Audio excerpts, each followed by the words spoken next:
দাস ক্যাপিটালে সকলকে স্বাগত। আসন্ন বিভিন্ন চাকরির মেন পরীক্ষার নজরে রেখে আমরা আজ বাংলা থেকে ইংরাজি একটা ট্রান্সলেশন প্র্যাকটিস করব। কোন কোন পয়েন্ট লেখার সময় খেয়াল রাখতে হয় তা বলার চেষ্টা করব এই লেখায়।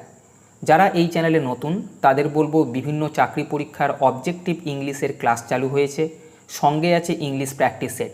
আর যারা অঙ্ক ও রিজনিং ক্লাস করতে চাও তার জন্য আমার অপর একটা YouTube channel Bengali man subscribe করতে পারো, লিঙ্ক ডিসক্রিপশান বক্সে দেওয়া আছে। যারা বিভিন্ন পরীক্ষার এরিথমেটিক কোশ্চেন প্র্যাকটিস করতে চাও তাদের বলি 550টা প্রশ্নের একটা প্র্যাকটিস ইবুক কিছুদিন আগে পাবলিশ করেছি, প্রয়োজন মনে করলে বইটা নিতে পারো, লিঙ্ক ডিসক্রিপশান বক্সে দেওয়া আছে। চলো আজকের সেশন শুরু করা যাক। প্রথমে প্যাসেজটা ভালোভাবে পড়বে, মূল অর্থটা বোঝার চেষ্টা করবে।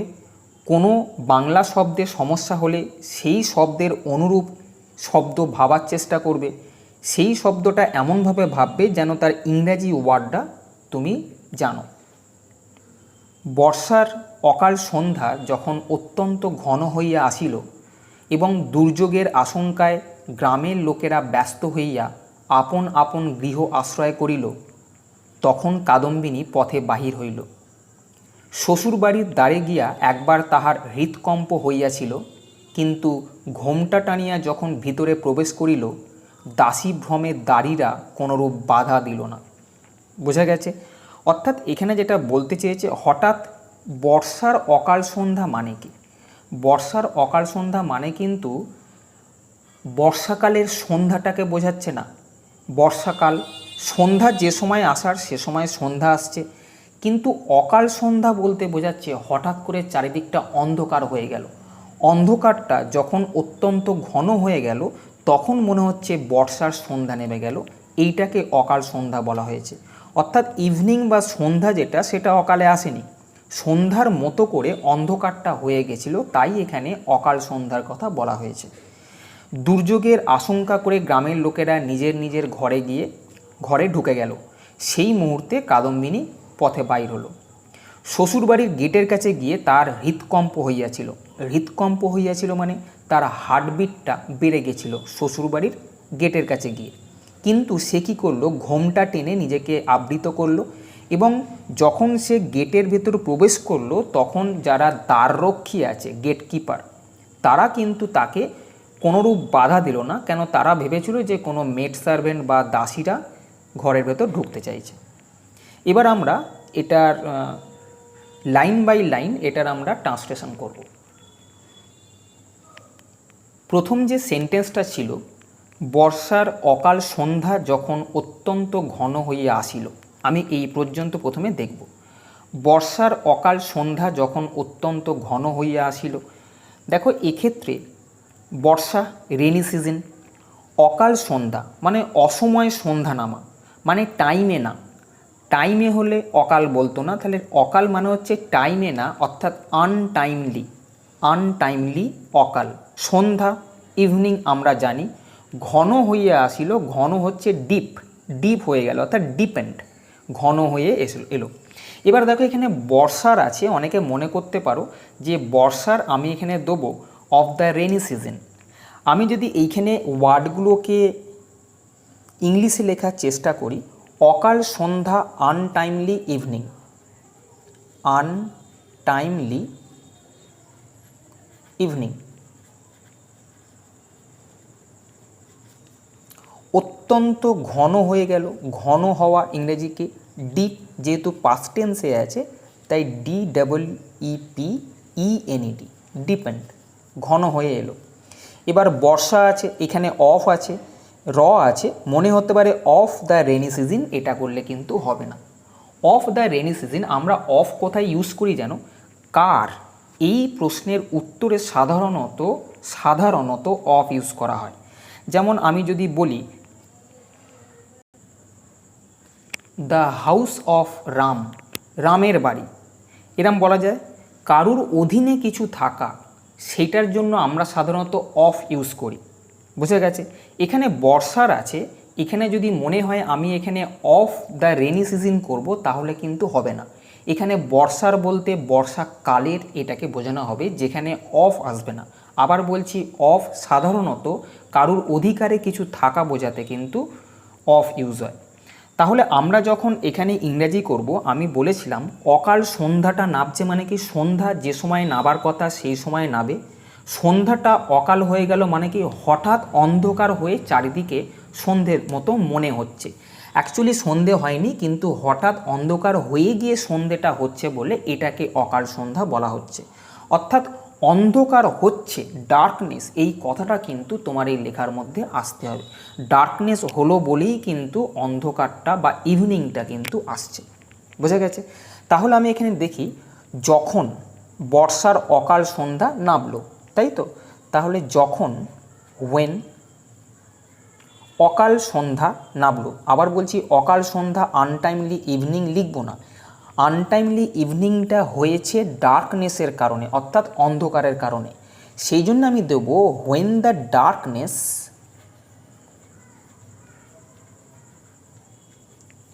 অফ দ্য আনটাইমলি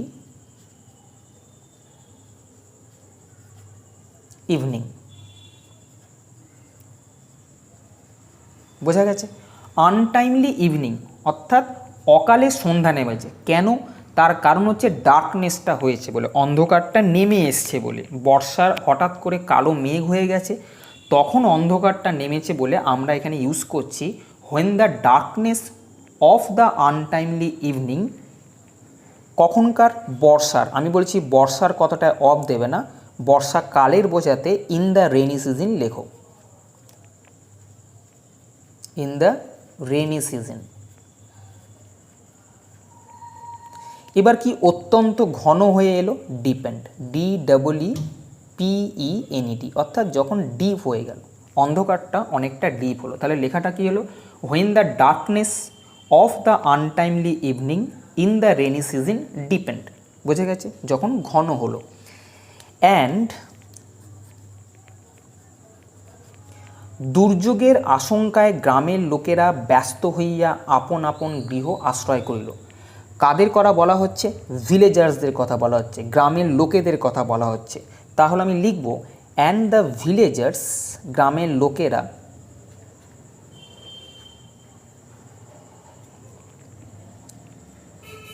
গ্রামের লোকেরা কি হলো? ব্যস্ত হইয়া, হারিডলি, HURRIEDLY। বোঝা গেছে? গ্রামের লোকেরা হারিডলি অর্থাৎ ব্যস্ত হইয়া আপন আপন গৃহ আশ্রয় করিল। আশ্রয় করিল, দেখতে পাচ্ছ? আশ্রয় করিল, টুক শেল্টার মানে আশ্রয় নিল। যেহেতু ঘটনাটা অতীতের, তাই টেকের পাস্ট ফর্ম এখানে টুক দিলাম। টুক শেল্টার অর্থাৎ আশ্রয় নিল, SHELTER। কোথায় আশ্রয় নিল? তাদের নিজেদের ঘরে। ইন কোথায় দিয়ে প্রশ্ন করলে সাধারণত ইন বোঝায়, আমি সব লেখাতেই দেখবে এটা বলি, সাধারণত ইন ইউজ করবে। টুক শেল্টার, কোথায় আশ্রয় নিল? ইন দিলাম।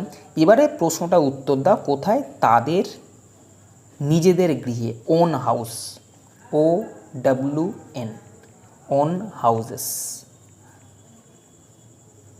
বোঝা গেছে? তাহলে the villagers hurriedly took shelter in their own houses, তাদের নিজেদের ঘরেতে আশ্রয় নিল। কেন আশ্রয়টা নিল? তার কারণ হচ্ছে দুর্যোগের আশঙ্কা করেছিল। দেখো, আশঙ্কা করা ইংরেজি হচ্ছে আশঙ্কা করিয়া, দুর্যোগের আশঙ্কা করিয়া তারা নিজেদের গৃহে প্রবেশ করিল। এই তো, এই যে আশঙ্কা করিয়া, আমি যে ইয়া এই কথাটা নিয়ে আসছি, সেটার জন্য তুমি একটা ING ইউজ করো। এখানে আশঙ্কা করা ইংরেজি হচ্ছে অ্যাপ্রিহেন্ড, তাহলে অ্যাপ্রিহেন্ডিং, আশঙ্কা করিয়া বলতে পারো। অ্যাপ্রিহেন্ডিংয়ের বদলে তুমি বলতে পারো ইন দ্য ফিয়ার অফ, অর্থাৎ ভয়, in the fear of A eminent disaster. Eminent মানে কি? আসন্ন, আসন্ন ডিজাস্টার ভয় করে বলতে পারো।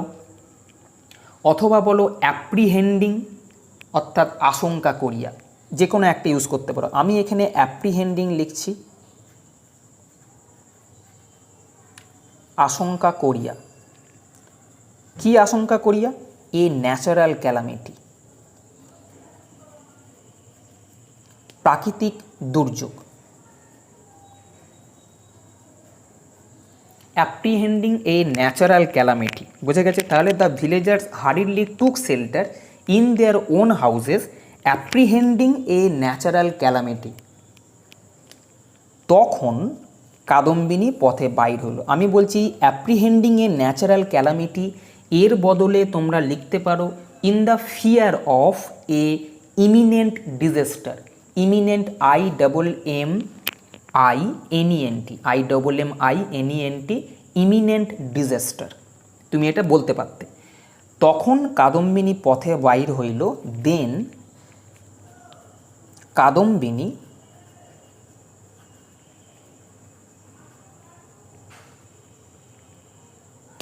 গট আউট, মানে বাহির হইল। তুমি এখানে কেম আউটও করতে পারতে, গট আউট অথবা কেম আউট। কোথায়? পথে বাইর হইল, on the road. On the road, এই জায়গাটা গট আউটের বদলে বাহির হইল, কেম আউটও করতে পারো, বোঝা গেছে? তাহলে পুরো জিনিসটা কী এলো? when the darkness of the untimely evening in the rainy season deepened and the villagers hurriedly took shelter in their own houses apprehending a natural calamity, then Kadambini got out on the road। বোঝা গেছে? দ্বিতীয় সেন্টেন্সে ছিল শ্বশুরবাড়ির দ্বারে গিয়া একবার তাহার হৃৎকম্প হইয়াছিল। তারপর কিন্তু আছে, এটা আমি পরে করছি। শ্বশুরবাড়ির দ্বারে গিয়া মানে দরজার কাছে গিয়ে, গেটের কাছে গিয়ে তার হৃৎকম্প হয়েছিল। হৃৎকম্প সবার হয়, কিন্তু এখানে হৃৎকম্প হয়েছিল মানে কি? হৃৎকম্প মানে হচ্ছে তার হার্টবিটটা ফাস্ট হয়ে গেছিলো, বোঝা গেছে? হঠাৎ করে হার্টবিটটা ফাস্ট হলো, হার্টবিট হচ্ছে কিন্তু হৃৎকম্প হচ্ছে মানে তার গিয়ে বুক আরও বেশি দুকপুক করছে, বোঝা গেছে? দুরু দুরু করছে। এইটার জন্য কিন্তু বলা হবে যে তার হার্টবিটটা ফাস্ট হয়ে গেছিলো। তাহলে শ্বশুরবাড়ির দ্বারে, এইটাকে তোমরা বলতে পারো at the gate of the house of her father in law. কী বললাম? At the gate of the house of her father in law, অথবা at the gate of her father in law's house, দুটোই কিন্তু চলবে। At the gate of her father in law's house, আমি ওটা লিখছি শ্বশুরবাড়ির দ্বারেতে, at the gate of her father in law's house. এইটার বদলে তোমরা লিখতে পারতে at the gate of the house of her father in law, বুঝে গেছে? একবার তাহার হৃৎকম্প হইয়াছিল, তার হৃৎকম্প, হার হার্টবিট, হার হার্টবিট।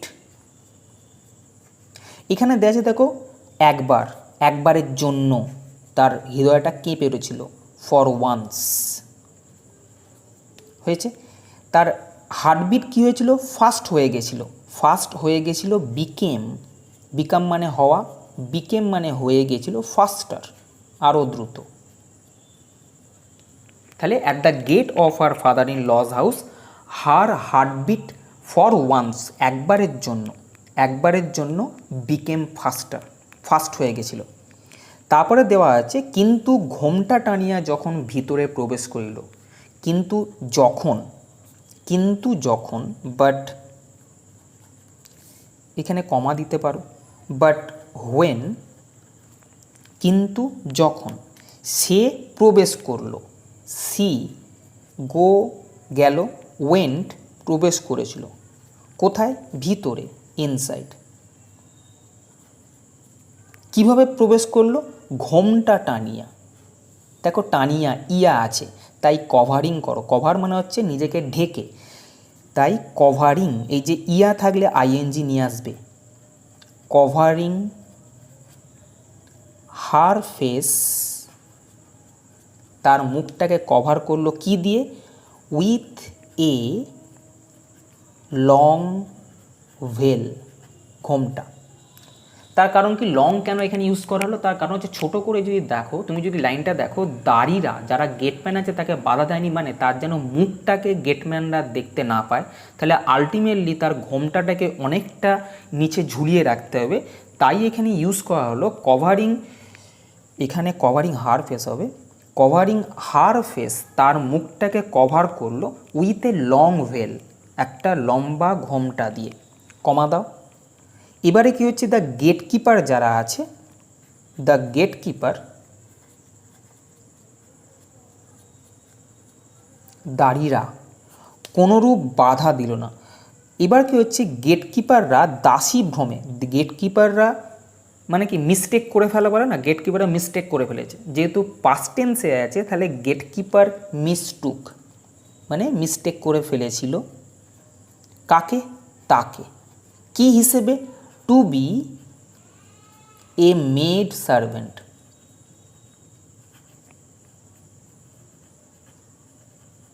বোঝা গেছে? দাসী এই ভ্রমেতে, two B A maid servant. তাহলে কি হলো, but when she went inside, যখন সে ভেতরে ঢুকলো, কিভাবে ঢুকলো? ঘোমটা টানিয়া, ইয়া আছে তাই covering her face with a long veil, ঘোমটা টানিয়া যখন প্রবেশ করলো, দ্য গেটকিপার বা গেটমেন বলতে পারো, দ্য গেটকিপার মিস্টুক হার, তাকে গুলিয়ে ফেললো। কি হিসেবে? Two B A maid servant, একজন দাসী হিসেবে। বুঝে গেছে? তাকে গুলিয়ে ফেললো দাসী হিসেবে।